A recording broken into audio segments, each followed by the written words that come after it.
സാംസ്കാരിക തലസ്ഥാനമായ തൃശ്ശൂരിലാണ് ABC മലയാളത്തിൻ്റെ തിരഞ്ഞെടുപ്പ് യാത്ര ഇപ്പോൾ എത്തി നിൽക്കുന്നത്. ആഴത്തിലുള്ള വിശകലനങ്ങളിലേക്ക് കടക്കും മുമ്പ് 2019 2024 പാർലമെൻറ്റ് ഇലക്ഷനിൽ വിജയിച്ച ആൾക്കാരുടെ സവിശേഷ വ്യക്തിത്വങ്ങളാണെങ്കിൽ അവരുടെ പേരുകൾ, പിന്നെ വോട്ടിംഗ് പെർസെൻറ്റേജ് ഒക്കെ കടന്ന് 19 24 ഉള്ള കണക്കുകൾ വച്ചിട്ട് തുടങ്ങും. തീർച്ചയായിട്ടും. ഇപ്പോൾ 2019 തൃശ്ശൂരിലെ ലോക്സഭാ മണ്ഡലത്തിൽ മത്സരിച്ച് വിജയിക്കുന്നത് കോൺഗ്രസിൻ്റെ TN പ്രതാപന, പരാജയപ്പെടുത്തുന്നത് രാജാജി മാത്യു തോമസിനെയും അതുപോലെ തന്നെ സുരേഷ് ഗോപിയുമാണ്. ആ തെരഞ്ഞെടുപ്പ് വളരെ നിർണായകമായിരുന്നു. കാരണം സുരേഷ് ഗോപി എന്ന് പറയുന്ന BJP കാൻഡിഡേറ്റ് അവിടെ മത്സരിച്ചിട്ട് 2,93,822 വോട്ട് പിടിച്ചെടുത്തു. അത്രയും വലിയ സ്വാധീനം BJPക്ക് അവിടെ ഉണ്ടാക്കാൻ സാധിച്ചു. അതിനപ്പുറത്തേക്ക് സുരേഷ് ഗോപി ജയിക്കുമെന്ന പ്രതീതി വരെ ഉണ്ടാക്കി. പക്ഷേ രാജാജി മാത്യു 3,21,456 വോട്ടാണ് പിടിച്ചത്. വിജയിച്ച TN പ്രതാപൻ 4,15,089 വോട്ടും പിടിച്ചു. അതുകൊണ്ട് തന്നെ 2024 ലോക്സഭാ തെരഞ്ഞെടുപ്പ് വളരെ നിർണായകമായിരുന്നു. ശക്തമായ ത്രികോണ മത്സരം എന്നാണ് പറയുന്നത്. VS സുനിൽകുമാർ എന്ന് പറയുന്ന സ്ഥാനാർത്ഥിയെയാണ് CPI രംഗത്തിറക്കിയത്. സുരേഷ് ഗോപി NDAയുടെ സ്ഥാനാർത്ഥിയായിട്ട് വരുന്നു. ഇവിടെ മത്സരിക്കുന്ന സമയത്താണ് ഈ തൃശ്ശൂർ പൂരം അലങ്കോലമാക്കിയതുമായി ബന്ധപ്പെട്ട് വലിയ വിവാദങ്ങളൊക്കെ പൊട്ടിപ്പുറപ്പെട്ടത്. എന്തായാലും സുരേഷ് ഗോപി ഇതാദ്യമായിട്ട് BJPക്ക് വേണ്ടി ലോക്സഭയിൽ അക്കൗണ്ട് തുറക്കുന്ന ഒരു കാഴ്ചയാണ് 2024 കണ്ടത്. ഈ പറയുന്ന രാജാജി മാത്യുവിന് പകരം VS സുനിൽകുമാർ വന്നു. സുനിൽകുമാറിന് വലിയ ഇമേജ് ഉണ്ടായിരുന്നുവെങ്കിലും വിജയിക്കാൻ കഴിഞ്ഞില്ല.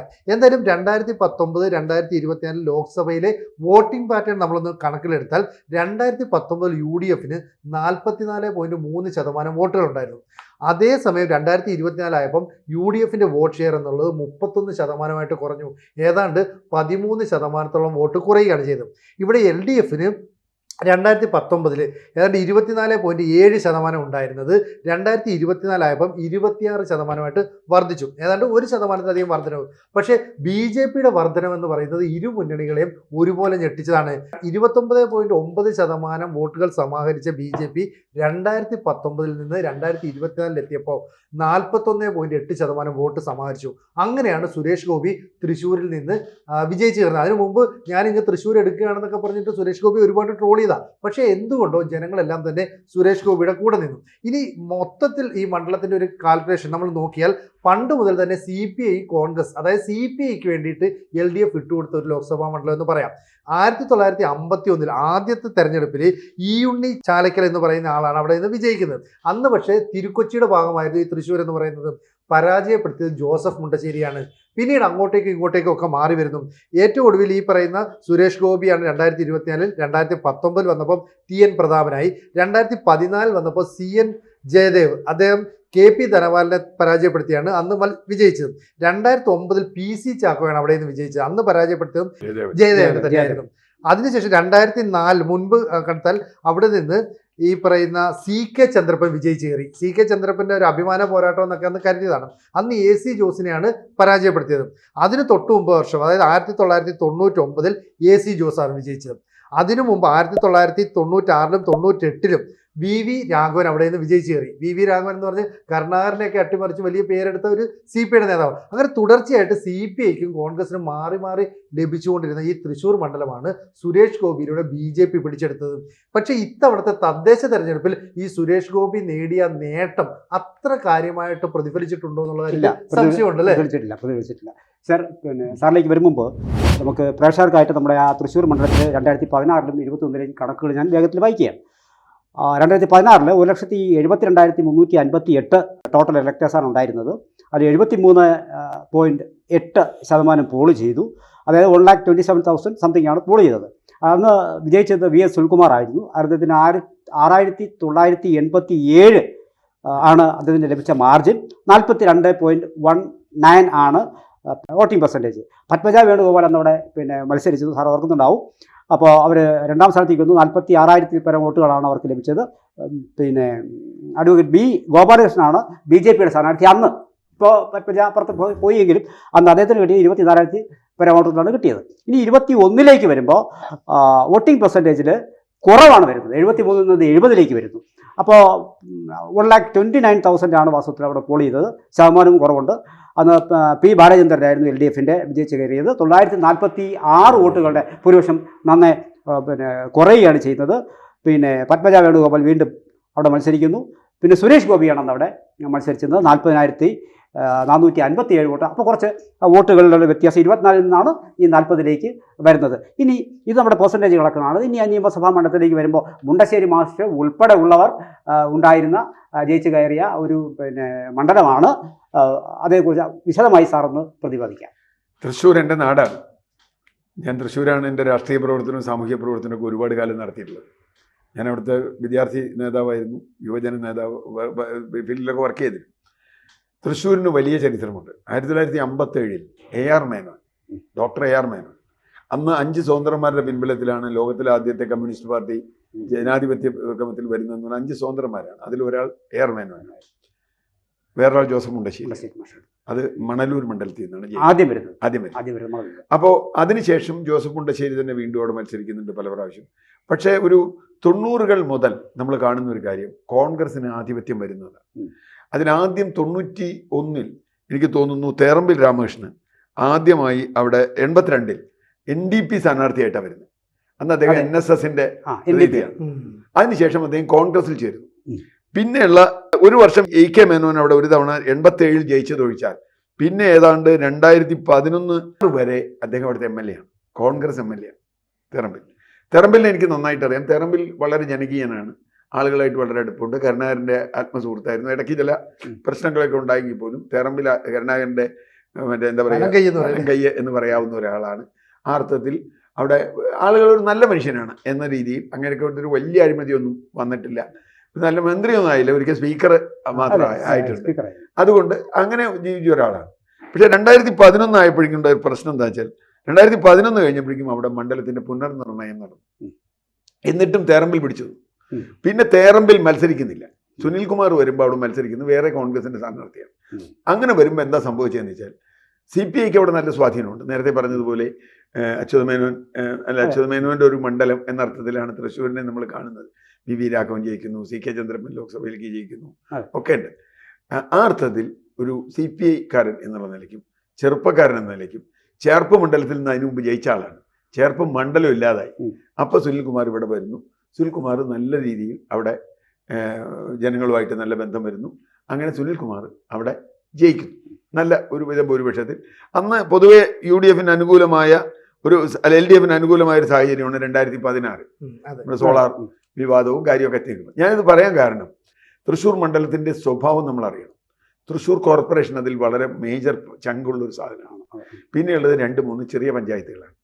ഈ 2011 വിഭജനത്തിൽ CPM സാധാരണ ചെയ്യുന്ന ഒരു കാര്യം, ഈ മണ്ഡലത്തോട് ഈ പാർട്ടിക്ക് സ്വാധീനമുള്ള ഒരു ഘട്ടത്തിൽ ഇതിലേക്ക് നഗരസഭയിലേക്ക് ഇതിനെ അയ്യന്തോൾ പഞ്ചായത്ത് എന്നും CPMന് സ്വാധീനമുള്ളൊരു പഞ്ചായത്താണ്. അയ്യന്തോൾ പഞ്ചായത്ത് ഇങ്ങോട്ട് മാറ്റി വിൽവട്ടം എന്ന് പറയുന്ന ഒരു പഞ്ചായത്ത്, ഇതൊക്കെ ഇതിലേക്ക് മാറ്റി. അപ്പോൾ അത് കോർപ്പറേഷൻ വലുതാക്കി.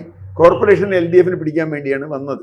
പക്ഷേ കഴിഞ്ഞ തവണ പോലും ഒരു സ്വതന്ത്രന്റെ പിന്തുണയോട് കൂടിയാണ്, ഒരു സ്വതന്ത്രനെ മേയറാക്കിക്കൊണ്ടാണ് കഴിഞ്ഞ തവണ കോർപ്പറേഷൻ ഭരിച്ചത്. ഇത്തവണ നമ്മൾ അത് പഞ്ചായത്ത് തെരഞ്ഞെടുപ്പിൻ്റെ റിസൾട്ടിലേക്ക് വരുന്നതിന് മുമ്പ് ഈ തൃശ്ശൂർ നേരത്തെ നമ്മളെ പല മണ്ഡലങ്ങളെക്കുറിച്ച് പറഞ്ഞതുപോലെ ഒരു നഗരവൽകൃത മണ്ഡലം. അവിടെ RSSന് എന്നും പഴയൊരു സ്വാധീനമുണ്ട്.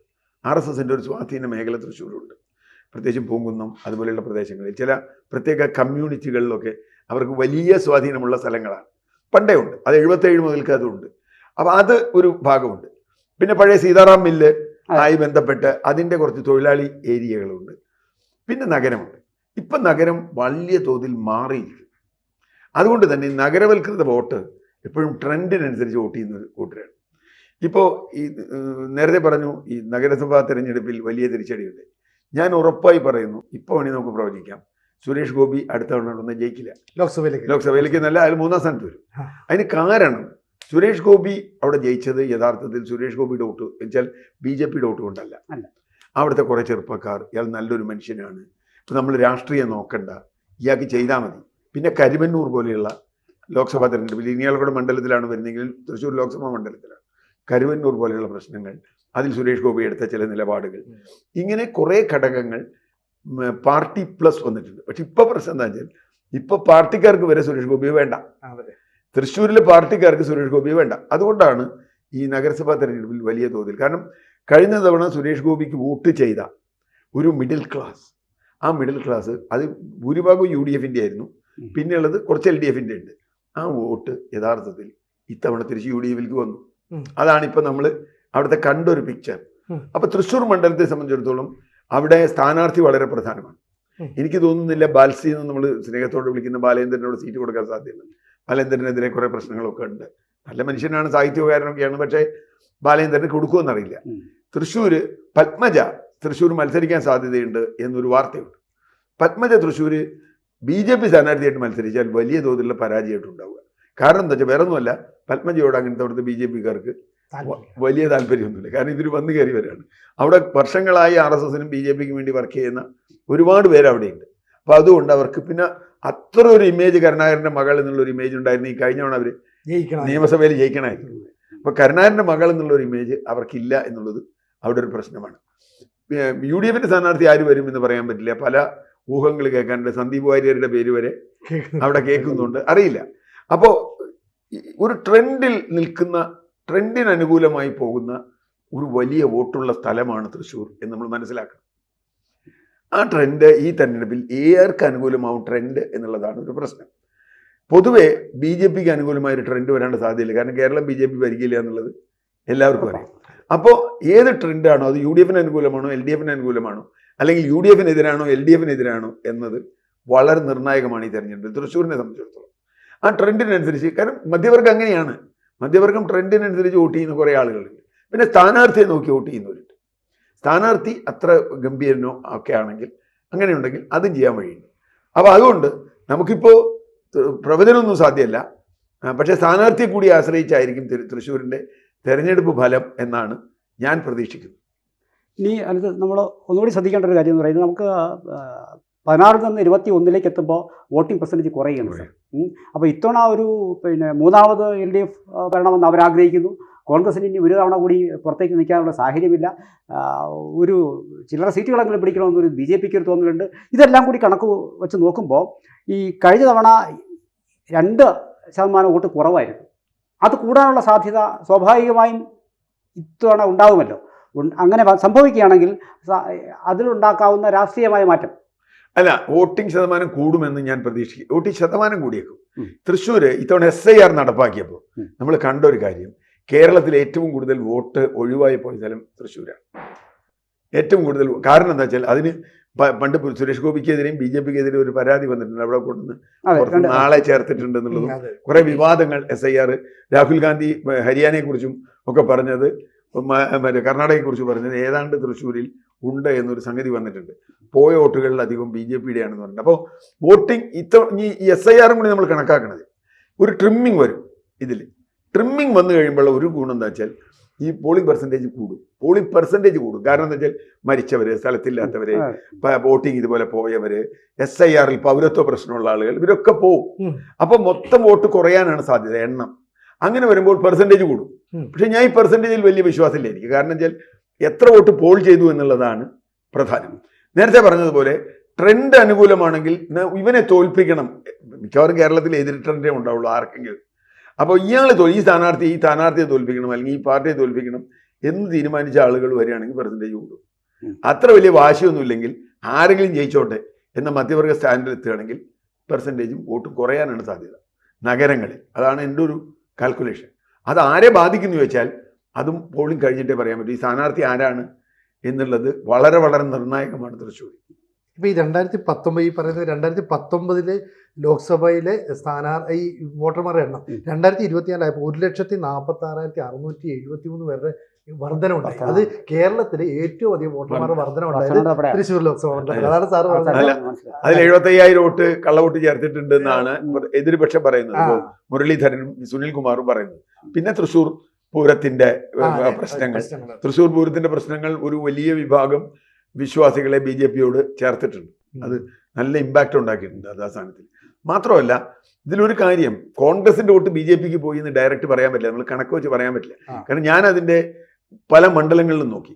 ഇപ്പോൾ ഒരു ഉദാഹരണം, സുനിൽകുമാറിന്റെ നാട് അന്തിക്കാടാണ്. അന്തിക്കാട് പോലെയുള്ള CPM CPI നിന്നാൽ കടുക് ചോരാത്ത സ്ഥലങ്ങളാണ്. അവിടെ പല സ്ഥലത്തും സുനിൽകുമാർ പുറകോട്ട് പോയിട്ടുണ്ട്. ഇരിങ്ങാലക്കുട പോലെയുള്ള മണ്ഡലങ്ങളിൽ CPM-ന്റെ ശക്തി കേന്ദ്രങ്ങളിലൊന്നാണ്. ഞാനവിടെ അവിടെ രാഷ്ട്രീയ നടത്തിയിട്ടുള്ള ആളാണ്. CPM-ന്റെ ശക്തി കേന്ദ്രങ്ങളിൽ സുനിൽകുമാറിന് വോട്ട് പറഞ്ഞു. സുനിൽകുമാർ വേറെ വോട്ട് പിടിച്ചിട്ടുണ്ട്, അത് വേറെ കാര്യം. സുനിൽകുമാറിന്റെ വ്യക്തി എന്നുള്ള നിലയ്ക്ക് കുറെ വോട്ട് പിടിച്ചിട്ടുണ്ട്. ആ വോട്ട് യഥാർത്ഥത്തിൽ CPM കളഞ്ഞിട്ടുണ്ട്. CPM-ന്റെ വോട്ട്, അത് CPM മനഃപൂർവ്വം വോട്ട് ചെയ്യുന്നത് ഞാൻ പറയില്ല. ഈ പറഞ്ഞ BJP ആംഗിൾ CPM-കാരിൽ വരുന്നത്, പ്രത്യേകിച്ചും സുരേഷ് ഗോപിക്ക് അനുകൂലം യങ്സ്റ്റേഴ്സ് എന്നൊക്കെ പറഞ്ഞ് എനിക്ക് നല്ല അനുഭവമുള്ളതുകൊണ്ട് ഞാൻ പറയുന്നത്, യങ്സ്റ്റേഴ്സൊക്കെ വലിയ തോതിൽ എൻ്റെ നാട്ടുകാർ പലരും പഴയ പാർട്ടിക്കാരുടെ കുടുംബക്കാർ പിള്ളേരൊക്കെ പറഞ്ഞത് ഞങ്ങൾ SG-ക്കാണ് വോട്ടെന്ന്. കാരണം ഇനി അവർ SG-ക്ക് ചെയ്യില്ല, പക്ഷേ SG-ക്കാണ് വോട്ട്. ഞാൻ അവരായിട്ട് വഴക്കുണ്ടാക്കിയിട്ടുണ്ട്. ഇവിടെ മക്കളെ നീയൊക്കെ ഇത് കമ്മ്യൂണിസ്റ്റ് പാർട്ടിക്ക് വേണ്ടി ജീവിച്ച അതിൻ്റെ അച്ഛനും അപ്പൂപ്പനും ഒക്കെ അല്ലെങ്കിൽ ചേട്ടനൊക്കെ, അതൊക്കെ വേറെ കാര്യം, ഞങ്ങൾ ഇത്തവണ SG-ക്കാണ്. ആ ഒരു ട്രെൻഡ് അവിടെ ഉണ്ടായിരുന്നു സുരേഷ് ഗോപിക്ക് അനുകൂലമായി. അത് ഇനി ഉണ്ടാവില്ല. ഞാൻ പറഞ്ഞു, ഒരു വർഷം കഴിഞ്ഞപ്പോൾ ഈ തദ്ദേശ തെരഞ്ഞെടുപ്പിന്റെ റിസൾട്ട് വന്നു. അതിലെങ്ങനെയാണ് ഇതിന്റെ തദ്ദേശ സ്വയംഭരണ തെരഞ്ഞെടുപ്പ് ഏറ്റവും കൂടുതൽ നടന്നത് പോലും UDF-നാണ് മേൽക്കോയ്മ. 49,226 വോട്ടുകൾ അവർക്ക് ലഭിച്ചപ്പോൾ LDF-ന് 39,260, NDA-ക്ക് അത് 25,470. അതായത് ഒരു മേൽക്കോയ്മ, പിന്നെ സാറ് പറഞ്ഞതുപോലെ അത് ഇന്ത്യക്ക് കൈവശം വന്നു. അത് UDF-ന് അനുകൂലമായിട്ട് മാറുകയാണ് ചെയ്തത്. ഇതാണ് ഏറ്റവും ഒടുവിലത്തെ സാഹചര്യം. പ്രേക്ഷകരുടെ അറിവിലേക്ക് വേണ്ടി പറയുകയാണ്, 57 മുതലുള്ള നമ്മുടെ ഓരോ നിയമസഭാ മണ്ഡലത്തിലെയും ആ മണ്ഡലം രൂപീകൃതമായ വർഷം മുതൽക്കുള്ളത് ഞങ്ങൾ സ്ക്രോൾ ചെയ്യുന്നുണ്ട്. അത് ഞങ്ങൾ വീണ്ടും എടുത്ത് ആവർത്തിക്കുന്നില്ല എന്ന് മാത്രമേ ഉള്ളൂ. കൂടുതൽ വാർത്തകളും വിശേഷങ്ങളും നിങ്ങളിലേക്ക് എത്താൻ ABC മലയാളം സബ്സ്ക്രൈബ് ചെയ്യുക, ബെൽ ബട്ടണും അമർത്തുക.